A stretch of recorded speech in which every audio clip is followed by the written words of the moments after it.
আসসালামু আলাইকুম। আইটেক স্কুলের লার্ন ফার্স্ট পে লেটার সিরিজে আপনাদেরকে আবারও স্বাগতম। পূর্বের ক্লাসে আমরা ইতিহাসের প্রথম অধ্যায়ের প্রথম তিনটি টপিক সম্পর্কে জানতে পেরেছি বা বুঝেছি। আজকে আমরা পড়ব ইতিহাসের প্রথম অধ্যায়ের শেষের যে তিনটি টপিক আছে সেগুলো হচ্ছে ইতিহাসের বৈশিষ্ট্য, ইতিহাসের পরিসর এবং পাঠের প্রয়োজনীয়তা।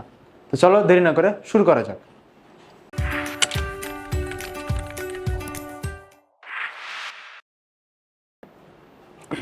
প্রথমে হচ্ছে ইতিহাসের বৈশিষ্ট্য। ইতিহাস কি, ইতিহাস কোথা থেকে আসছে সেগুলো আমরা লাস্ট ক্লাস অবশ্যই জানছি। তো আশা করি আজকে সেগুলো আর রিপিট করুন। আজকে আমরা নতুন পড়ি। ইতিহাস জ্ঞান অর্জনের অন্যান্য শাখা থেকে আলাদা। এর রচনা ও উপস্থাপনের পদ্ধতিও কি ভিন্ন। ইতিহাসটা মোটামুটি খুবই আলাদা এবং এ কীভাবে প্রেজেন্ট করে, কীভাবে উপস্থাপনা করে, সবই কি আলাদা। ইতিহাসের বৈশিষ্ট্য এখানে আমরা মোটামুটি চারটা দেখতে পারতেছি। এই চারটাই আমরা কি মুখস্থ করার চেষ্টা করব। প্রথমত, তথ্যের সাহায্যে অতীতের বর্ণনা ও ব্যাখ্যা দান করে ইতিহাসের বৈশিষ্ট্য।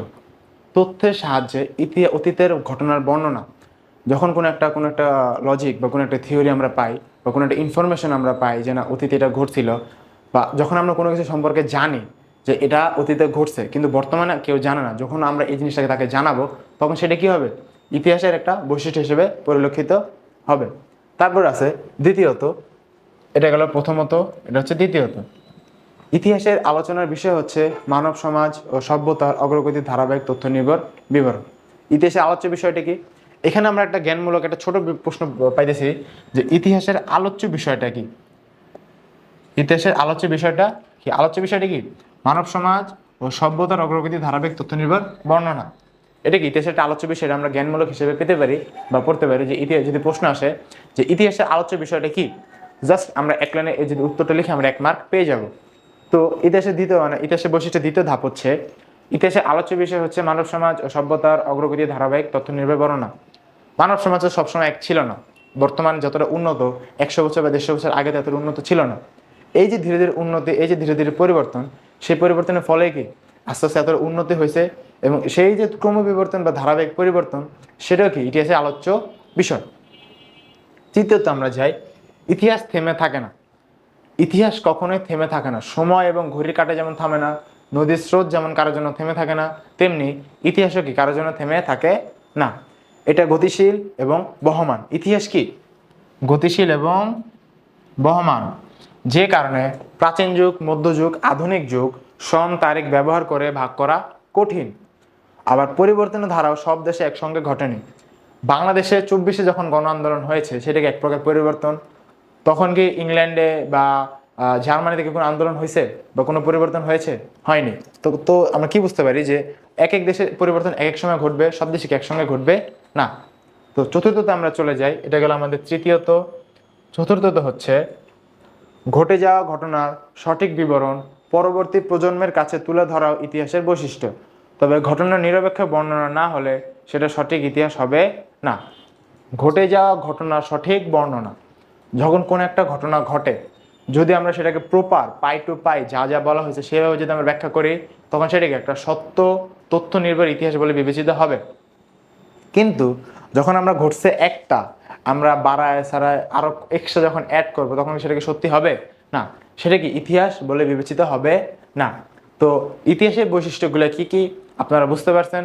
এবং যখন আপনাদের প্রশ্ন আসতে পারে গ নাম্বারে যে ইতিহাসের বৈশিষ্ট্যগুলো আলোচনা হবে, ব্যাখ্যা করো, তখন সেক্ষেত্রে আপনি কি করবেন, এই যে আমাদের পুরো টপিকটা আছে, আমাদের যে পুরো স্লাইডটা আছে, এখানে যা যা আছে আপনি খুবই ভালোভাবে মুখস্থ করবেন, বা আপনি যদি বুঝে যদি আপনি নিজে থেকে লিখতে পারেন সেটা আপনার জন্য খুবই ভালো। তো এটাকে আপনাদের ইতিহাসের যে বৈশিষ্ট্য সেটার অ্যান্সার হিসেবে আপনারা লিখতে পারবেন। আশা করি সকলে বুঝতে পেরেছেন। পরবর্তী স্লাইডে আমরা যাই। ইতিহাসের পরিসর। পরিসর মানে কি? বিস্তৃতি বা কতটুকু ছড়িয়ে আছে, এটা কি ইতিহাসের পরিসর। মানুষ যাপিত জীবনের সকল বিষয় ইতিহাসের আওতাভুক্ত।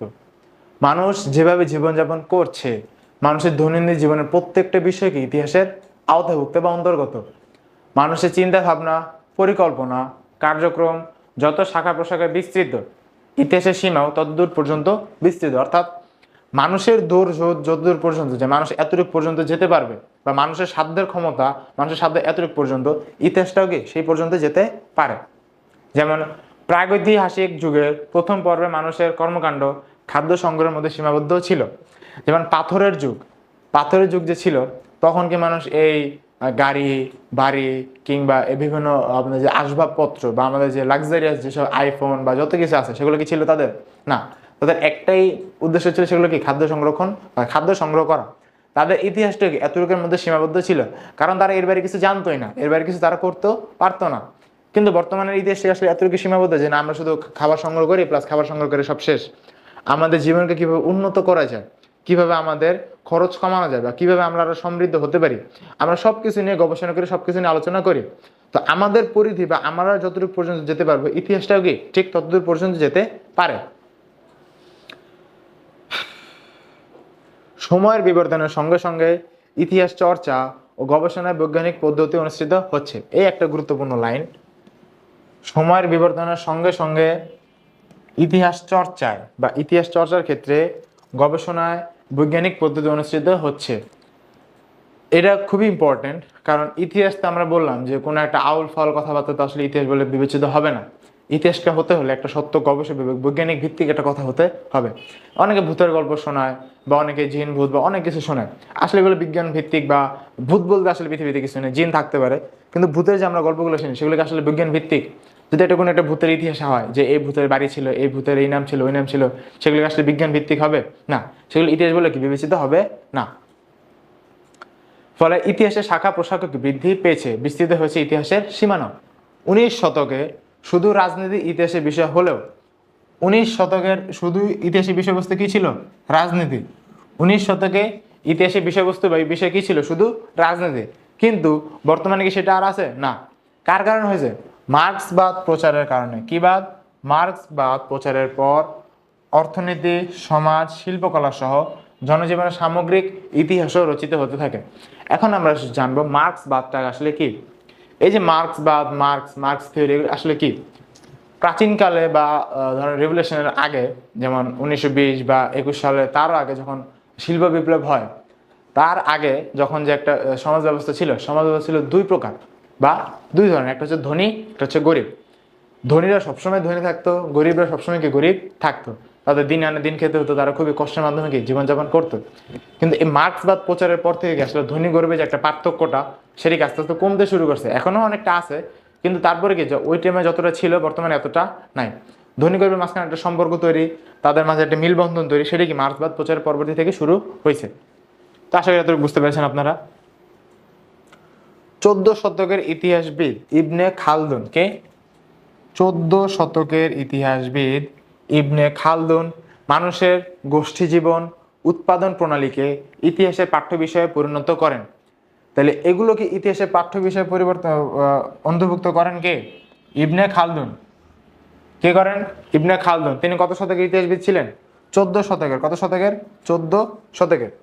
এভাবে একের পর এক বিষয় ইতিহাসভুক্ত হচ্ছে আর সম্প্রসারিত হচ্ছে ইতিহাসের পরিধি ও পরিসর। তাহলে ইতিহাসের পরিধি এবং পরিসর কিভাবে সম্প্রসারিত হচ্ছে, এই পুরাটা পড়লে আমরা জানতে পারতেছি। আপনাদের ঘ নাম্বারের প্রশ্ন আসতে পারে যে কিভাবে ইতিহাসে, এই যে এইটাই আসতে পারে, কিভাবে ইতিহাসের পরিসর এবং পরিধি সম্প্রসারিত হচ্ছে। কিভাবে ইতিহাসের পরিসর এবং পরিধি সম্প্রসারিত হচ্ছে। আপনারা যদি আমাদের এই ক্লাসের পুরো টপিকটা পড়েন, এটা যদি আপনাদের মাথায় থাকে, আপনি যদি বুঝে শুনে এটা দেখে যদি আনসার করতে পারেন, সেক্ষেত্রে আপনার উত্তরটা হয়ে যাবে, আপনি একটা ভালো নাম্বার পাওয়ার সম্ভাবনা রাখেন। তো আশা করি আপনারা সকলে এই ব্যাপারটা বুঝতে পেরেছেন। এখন আমরা পড়ব ইতিহাস পাঠের প্রয়োজনীয়তা। প্রত্যেকটা ক্ষেত্রের বা প্রত্যেকটা বিষয়ের কি একটা প্রয়োজনীয়তা আছে। আপনি তো শুধু শুধু কোনো একটা জিনিস করবেন না, ঠিক না? আপনার অবশ্যই একটা প্রয়োজন আছে, বিধায় আপনি এই কাজটা সম্পাদন করবেন। তেমনি ইতিহাস পাঠের কি একটা প্রয়োজনীয়তা আছে। মানব সমাজ ও সভ্যতার বিবর্তনের গবেষণালব্ধ উপস্থাপন ইতিহাস। এই যে আমরা ইতিহাসে আরেকটা সংজ্ঞা পাইছি, কি? মানব সমাজ ও সভ্যতার বিবর্তনের গবেষণালব্ধ উপস্থাপনই কি? ইতিহাস। এটা কি ইতিহাসের একটা সংজ্ঞা। ইতিহাস পাঠ মানুষকে অতীতের পরিপ্রেক্ষিতে বর্তমান অবস্থা বুঝতে এবং ভবিষ্যৎ সম্পর্কে অনুমান করতে সাহায্য করে। এই যে আমি ক্লাসে একটা কথা বারবার বলছি যে প্রাচীন ইতিহাস থেকে আমরা শিক্ষা লাভ করি। কি শিক্ষা লাভ করি? যেমন কার্মা একটা কথা আছে যে আমরা যার সাথে যে কাজটা করবো ভবিষ্যতে সেই কাজটা আমাদের সাথে হবে। প্রাচীন ইতিহাসে অনেক রাজা, অনেক সম্রাট তাদের বিভিন্ন ভুলের কারণে তাদের রাজ্য হারাইছে, বা কি কি ভুলের কারণে আসলে তাদের জীবন হারাইতেছে সেগুলো কি, সেগুলো সম্পর্কে আমরা জানতে পারি। তো তাদের জীবনী বা সে সকল ইতিহাস পড়ে আমরা তো বুঝতে পারবো যে না, তারা যে ভুলটা করছে আমাদের সে ভুলটা করা যাবে না। যদি তারা যে ভুলটা করছে, যে ভুলের ফলে তাদের যে পরিণতিটা হয়েছে, তাদের যে খারাপ একটা পরিণতি হয়েছে, আমাদেরও কি সেই পরিণতি হইতে পারে, যার ফলে কি আমরা সেই ভুলটা করা থেকে বিরত থাকব। এর ফলে কি আমরা আমাদের জীবন উন্নত করতে পারবো। ইতিহাস পাঠের মাধ্যমে আমরা মানব সমাজের ক্রমবিকাশ, সভ্যতার বিবর্তনের ধারা সম্পর্কে জানতে পারি। ইতিহাস পাঠের মাধ্যমে আমরা কি কি জানতে পারি? ইতিহাস পাঠের মাধ্যমে আমরা মানব সমাজের ক্রমবিকাশ ও মানব সভ্যতার বিবর্তনের ধারা, কি মানব সভ্যতার ক্রমবিকাশ এবং সভ্যতার বিবর্তনের ধারা সম্পর্কে জানতে পারি। তাই দেশ ও জাতির স্বার্থে এবং ব্যক্তির প্রয়োজনে ইতিহাস পাঠ অত্যন্ত জরুরি। যদি আপনারা খ নাম্বার প্রশ্নের জন্য অ্যান্সার করেন যে ইতিহাস পাঠের প্রয়োজনীয়তা কি, এর যদি অনুধাবনমূলক প্রশ্নে আসে, তো আপনাদের যে এতটুক টপিক বা এতটুক পয়েন্ট, এটা যদি আপনারা ভালোভাবে বুঝে লিখতে পারেন তাহলে আপনারা ভালো একটা মার্কস পাবেন। বুঝতে পারছেন? যদি খ নাম্বারের জন্য আসে সেক্ষেত্রে এরকম, আর যদি গ নাম্বার বা ঘ নাম্বারের জন্য আসে, আমাদের পুরো একটা টপিক সুন্দরভাবে রেডি করা আছে যাতে আপনাদের কোনো বুঝতে সমস্যা না হয়। এখন ইতিহাস পাঠের কিছু কিছু প্রয়োজনীয়তা আছে, যেমন কি কি? জ্ঞান ও আত্মমর্যাদা বৃদ্ধি করে। কি করে? জ্ঞান এবং আত্মমর্যাদা বৃদ্ধি করে। সেলফ রেসপেক্ট বা আমাদের যে ফার্স্ট ইমপ্রেশন, আমরা কিভাবে ভালো রাখবো, আমরা সবাই সেই চিন্তাটা করি, তো ইতিহাসের ক্ষেত্রে সেটা আছে। অতীতের বর্ণনা মানুষের জ্ঞানের পরিধি সমৃদ্ধি করতে সাহায্য করে। তো মানুষের জ্ঞানের পরিধি সমৃদ্ধি করতে সাহায্য করে কে? অতীতের বর্ণনা। মানুষের জ্ঞানের পরিধি সমৃদ্ধি করতে সাহায্য করে কে? অতীতের বর্ণনা। ঐতিহাসিক ঘটনা কিংবা মানুষের সামাজিক জীবনের বিকাশ জানার মাধ্যমে আত্মমর্যাদা বোধ সৃষ্টি বা বৃদ্ধি হয়। কি? আত্মমর্যাদা বোধ কিভাবে বৃদ্ধি হয়? আমাদের যদি ক নাম্বার প্রশ্ন আসে যে ইতিহাস পাঠের মাধ্যমে একটা মানুষ কিভাবে আত্মমর্যাদা বোধ বৃদ্ধি করে, বা কিংবা কিভাবে একটা মানুষের আত্মমর্যাদা বোধ বৃদ্ধি হয়, এই যে এভাবে ঐতিহাসিক ঘটনা কিংবা মানুষের সামাজিক জীবনের বিকাশ জানার মাধ্যমে, কি জানার মাধ্যমে? অতীতের ঘটনা, ঐতিহাসিক ঘটনা এবং মানুষের সামাজিক জীবনের বিকাশ, এই দুইটা জানার মাধ্যমে আমাদের কি বৃদ্ধি হয়? আত্মমর্যাদা বৃদ্ধি হয়। তারপরে দেখো সচেতনতা বৃদ্ধি। কি? সচেতনতা বৃদ্ধি। ইতিহাস জ্ঞান মানুষকে সচেতন করে তোলে। উত্থান পতন এবং সভ্যতার বিকাশ ও পতনের কারণগুলো জানতে পারলে মানুষ ভালো মন্দের পার্থক্যটা সহজেই বুঝতে পারে, ফলে সে তার কর্মের পরিণতি সম্পর্কে সচেতন থাকে। এই যে একটু আগে আমরা বলেছি যে প্রাচীন রাজা, প্রাচীন সম্রাট কি কি ভুল করছে, বা প্রাচীনকালের মানুষজন কি কি ভুলের কারণে তাদের অস্তিত্ব হারাইছে, কিংবা কি কি ভুলের ফলে তাদের জীবনকে তাদের হারাতে হয়েছে, সেই সকল কাজগুলো বা সেই সকল ভুল কর্মকাণ্ডগুলো যদি তাদের ইতিহাস পড়ার মাধ্যমে আমরা শিখতে পারি, তাহলে কি আমরা কি সেই ভুলগুলোকে আবার দ্বিতীয়বার করবো না? সেই ভুলগুলো আমরা দ্বিতীয়বার করবো না, এবং সেই ভুলের যে একটা সঠিক উপায়, যে সেই ভুলটা করছে এটার উত্তরণের উপায়টা কি, সেটা সম্পর্কে আমরা জ্ঞান লাভ করব, এবং সেই ভুলগুলো আমরা দ্বিতীয়বার রিপিট করবো না, যাতে করে আমাদের কোনো প্রকার ক্ষতি বা আমাদের অস্তিত্বহীন হয়। আশা করি সকলে বুঝতে পেরেছেন। পরবর্তী স্লাইডে যাই আমরা। এই টপিকটা আপনারা নিজেরা পড়বেন, নিজেরা পড়লে জিনিসটা সম্পর্কে আপনার খুবই ভালো একটা ধারণা নিতে পারবেন। প্লাস আপনাদের প্রশ্ন আসতে পারে যে ইতিহাস মানুষের সচেতনতা বৃদ্ধি করে কিভাবে, খ নাম্বার প্রশ্ন আসতে পারে, তখন কি আপনার এই জিনিসটা সুন্দরভাবে যদি তুলে দেন আপনারা একটা ভালো মার্কস পাবেন। আশা করি আপনারা একটা ভালো মার্কস পাবেন। পরবর্তী স্লাইডে যাই আমরা। ইতিহাস পাঠের প্রয়োজনীয়তা, দৃষ্টান্তের সাহায্যে শিক্ষা দেয়। দৃষ্টান্তটা কি? এক্সাম্পল। দৃষ্টান্তটা কি? এক্সাম্পল। আমরা যে উদাহরণ বলি যে আমাকে একটা উদাহরণের মাধ্যমে বুঝাই দেন, তো এটা কি দৃষ্টান্তের মাধ্যমে কি ইতিহাস আমাদের শিক্ষা দেয়? তো কি শিক্ষাটা দেয়? ইতিহাসের ব্যবহারিক গুরুত্ব অপরিসীম। মানুষ ইতিহাস পাঠ করে অতীত ঘটনাবলীর দৃষ্টান্ত থেকে শিক্ষা নিতে পারে। ইতিহাসের শিক্ষা বর্তমানের প্রয়োজনে কাজে লাগানো যেতে পারে। সেম কথা, প্রাচীনকাল থেকে আমরা শিক্ষা নিব, তারা কি কি ভুল করছে সেগুলো আমরা বর্জন করব, এবং তারা যে ভুলগুলো করছে সেগুলো আমরা আবার না করি, এবং তারা যে ভুলগুলো করছে সেগুলো কিভাবে উত্তরণ করা যায় বা সেগুলো ভুল না হয়ে কিভাবে সঠিক হতে পারতো সেগুলো ধারণা নিয়ে আমরা সেই সকল কাজগুলো করতে পারি। এর ফলে আমাদের জনজীবন উন্নত হবে। ইতিহাস পাঠ করলে বিচার বিশ্লেষণের ক্ষমতা বাড়ে, যা দার্শনিক দৃষ্টিভঙ্গি তৈরিতে সাহায্য করে। মোটামুটি একটা খুবই গুরুত্বপূর্ণ একটা কথা, দার্শনিক দৃষ্টিভঙ্গি।